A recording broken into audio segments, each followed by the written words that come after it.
the end. I'm really excited to talk to y'all about this. So today we're going to look at how I specifically go by my goal setting, and just kind of look at the tool that I use, but by no means do you have to use this tool. So that can be really helpful. And we'll just kind of walk through it step by step. But first, just like most everything, I like to look at the big picture. Why are we going to set goals? Like, why is this important for me to set goals when I have no idea what the heck is going to happen in the next few months, even the next few days? Like, everything's uncertain. Why should I be doing this? And that's exactly why. So uncertainty breeds doubt, and doubt is really dangerous, especially in a business. That could be just a really difficult thing to overcome and difficult to really process. And so being able to set goals that helps you focus and keep track of what you're doing can really minimize that doubt. When you say, okay, I know what I'm doing, I know where I'm going, whatever I can control, I'm going to focus on, and everything else will just take it as it comes. So that is one of the big reasons why I think goal setting is just as important now as ever. So what does that look like? How can you go about doing this?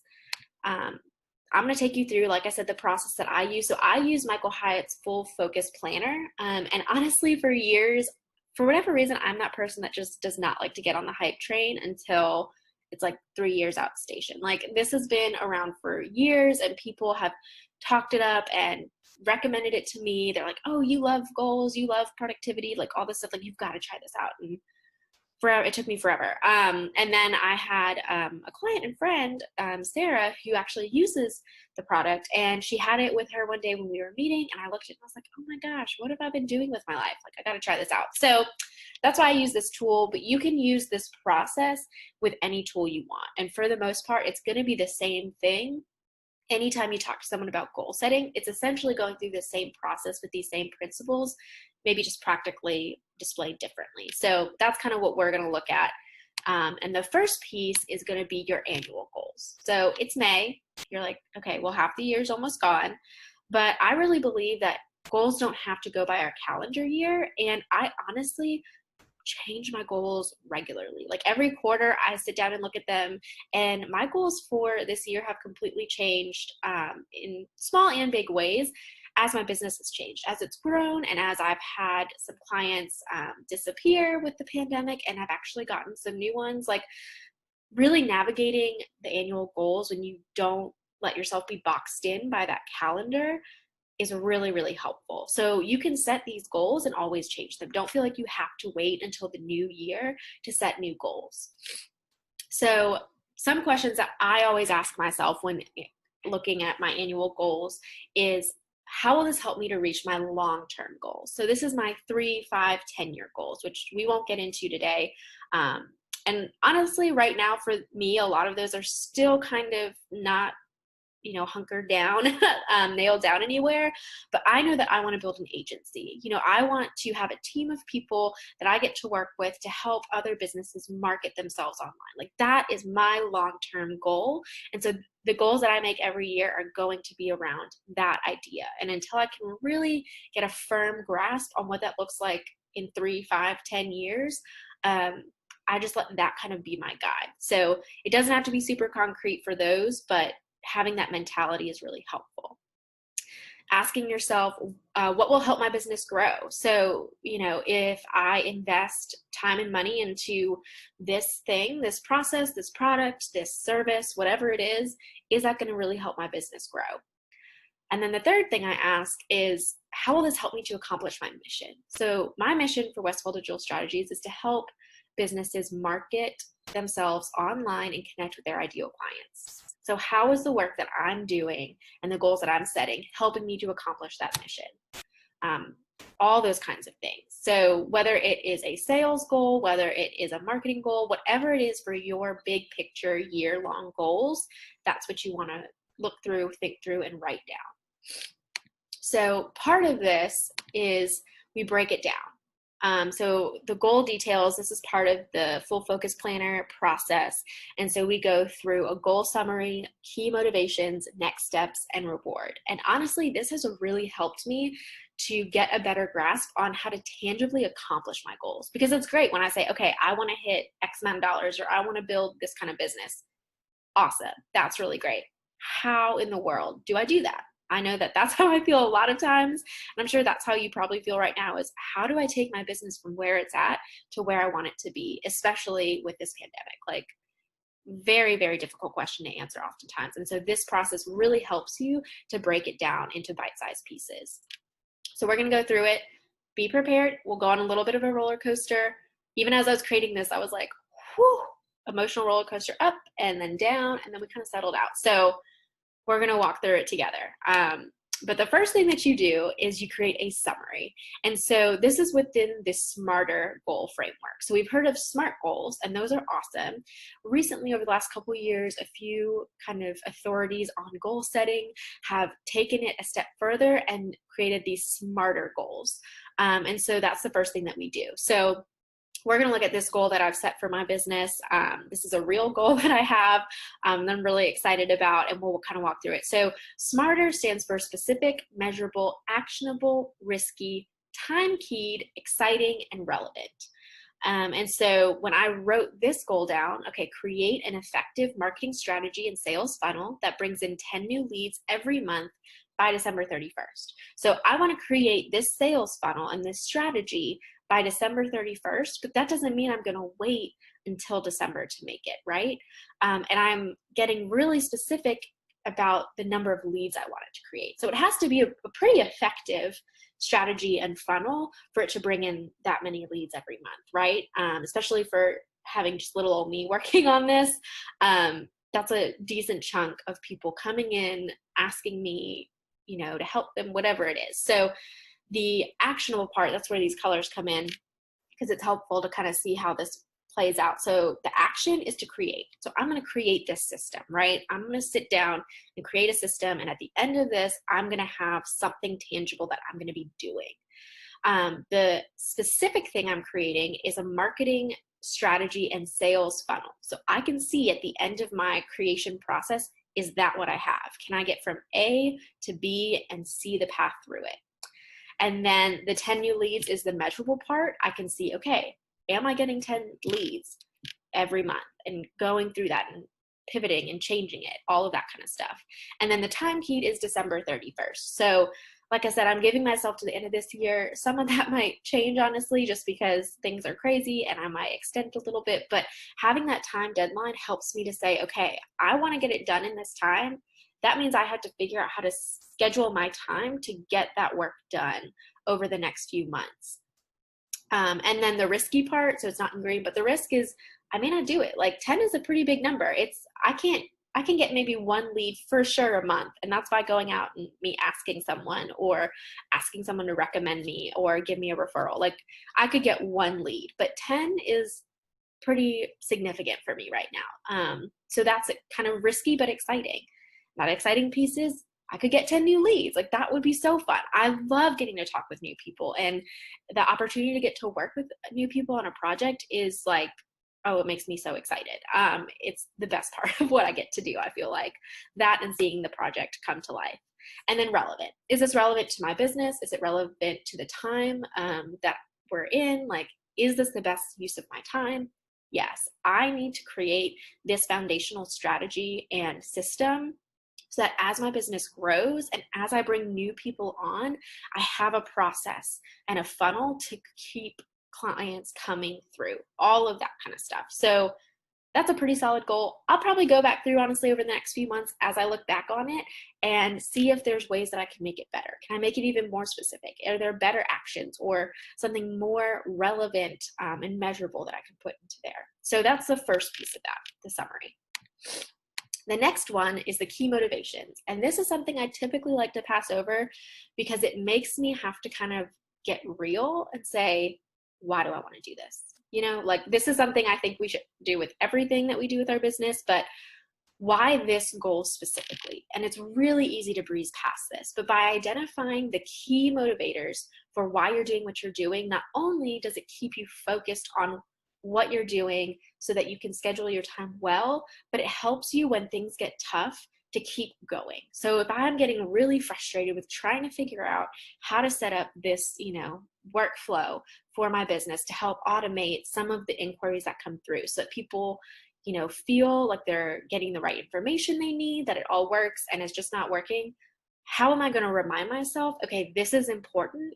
It's worth me taking the time to sit down and do this. Or if I have a lot of clients with urgent needs coming through, how do I find the motivation to say, okay, I may need to work a little extra, or I might need to take that Saturday that I was originally going to take off and work on this for me. Because my clients are taking the bulk of my time during the week, as they should. Where am I going to help myself and my business to work on this project? So having that kind of key motivator is really helpful. So for me, my motivations are, it'll help me significantly reduce any anxieties I have about bringing in new clients and new revenue.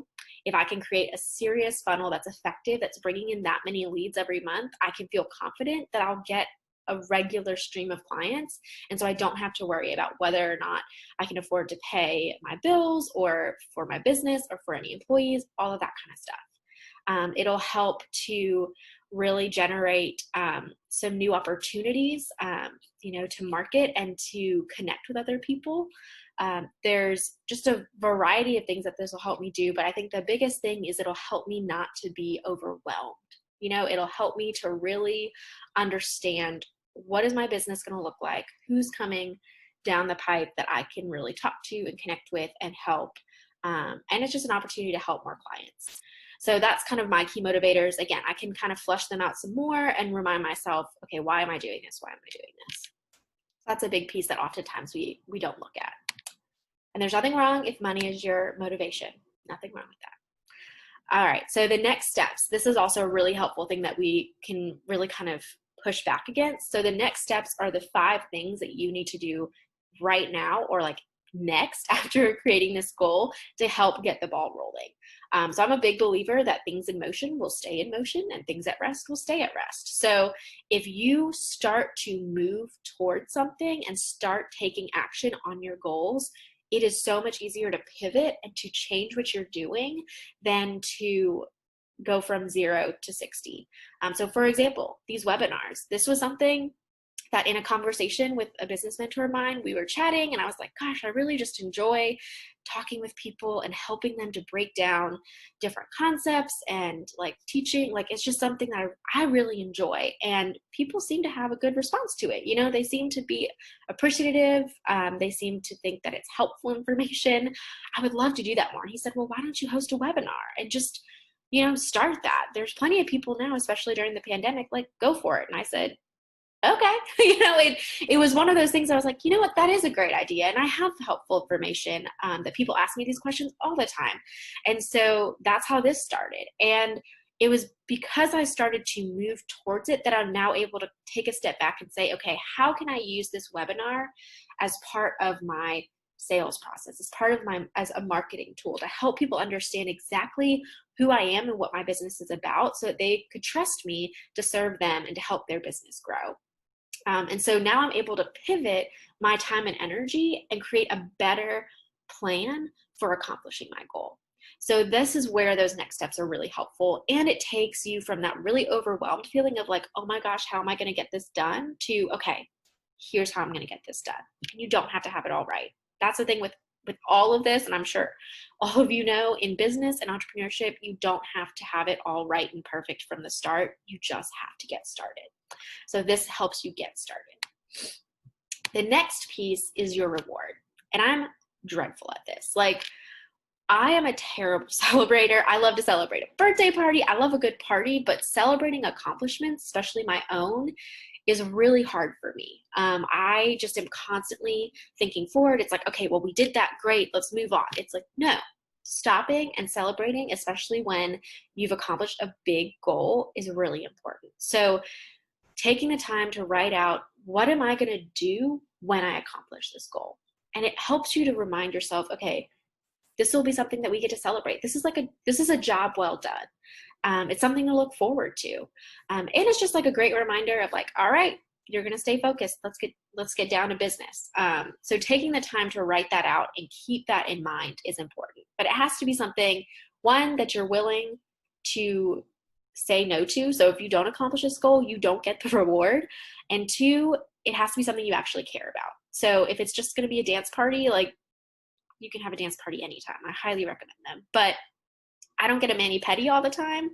So when I hit my goal, I'm going to go treat myself to a mani-pedi. And it doesn't have to be something extravagant. You know, it doesn't have to cost $100 million. It could be a $30 pedicure and manicure. Although if you can find one of those in the city, let me know. So having that mindset of we're going to celebrate this really helps you to keep that positive perspective and to do that celebration at the end. Because you did the work, you might as well celebrate.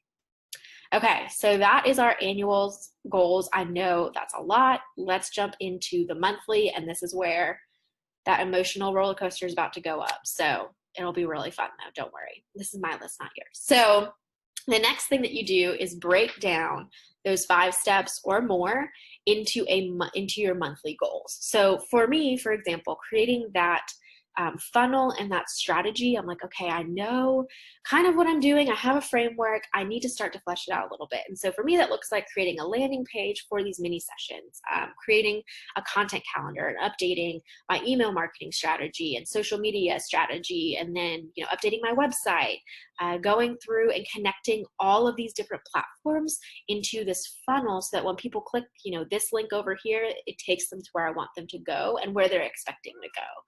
Which I feel a lot like Rachel Green on that screen when I wrote this out. Even this morning as I was going back through it, I was like, oh my gosh, this is a lot. And so writing it out is really important. And from here, I can take each of these pieces, each of these goals, and create them into actual monthly goals. So, right, like here, May, June, July. Okay, 3 months, I can get all this done. And I feel a lot more like that other lady in that GIF, a lot more zen, a lot more on that downward slope from that kind of roller coaster of like, oh my gosh, this is so much work. Because, you know, this is just for my business and this one project. This has nothing to do with any of the other things I have to do or any of my client work. Like, this can be very overwhelming. And so if that's you, if you feel like, oh my gosh, how am I going to do all this? This is how you do it. You break it down. You say, how long do I realistically think it's going to take me to do all this work? Keeping in mind all your other obligations, and break it out into months. And if that means it's going to take longer than you'd like, then maybe that means you need to hire out some help, or maybe that means it's just going to take longer, and that's okay. But going through and picking what's going to be most important, what you need to get done first, and then what you can get done first is really helpful in creating that priority list, and then putting them into months is ideal. So that's how I approach those monthly goals. Next, this is the game changer for me. We're going to talk about the weekly preview. So we can do these really big picture goals, annual, monthly. Okay, I know what I need to do this year and what I need to do this month. What do I need to do this week? Like, what do I have to get done this week to get my projects accomplished? And so what I really love that Michael Hyatt says is what gets scheduled gets done. And I'm living proof of that, because there are so many things that I want to get done that when I don't schedule them into my day, they don't happen. Like a workout. I mean, there's plenty of reasons I haven't worked out during COVID, but most of it's because I don't put it on my schedule. And so same with any kind of project that you have. If you don't schedule it into your week and into your days, it's not going to get done. And if you have some superpower to do that, even when you don't schedule it, props to you. So we're going to kind of talk through how I do this. And so I do this weekly preview. I do it on Sunday evenings, and I typically do just like a quiet space. Sometimes it'll be after dinner when I'm just kind of winding down and trying to think through the week, and I'll open up my task manager and my email and just see, okay, what is going on with my week ahead, and I go through this process. So this is where I deviate a little bit from the full focus planner system, and I use my own. Step 1 is you're going to do a brain dump. You are going to dump out everything that's rolling around in your head onto a piece of paper. Now, my list looks long, but it's normally much longer. I just didn't want to cover an entire page with all this work. And so everything, like everything from your clients to your business, to your personal obligations, to your workouts, to your meal plans, whatever you need to do this week, put it on a piece of paper. It can be in a planner, it can be on a piece of scrap paper, it can be a beautiful bullet journal, whatever works for you. Dump it out and look at it so that you can visually see what you have to accomplish that week. This is where, again, that spike happens. You're like, that is a lot to do, but don't worry, the next steps help you to walk through it. So the next step that I go through is I then prioritize all of these tasks. And I like to color code things. And so I take these little pens that I have and I just write them out. I do, urgent, important, not urgent, and then not urgent. Really just means high priority, middle priority, low priority. And it typically goes along with what has a time deadline and what can I kind of push around and be a little bit more flexible with.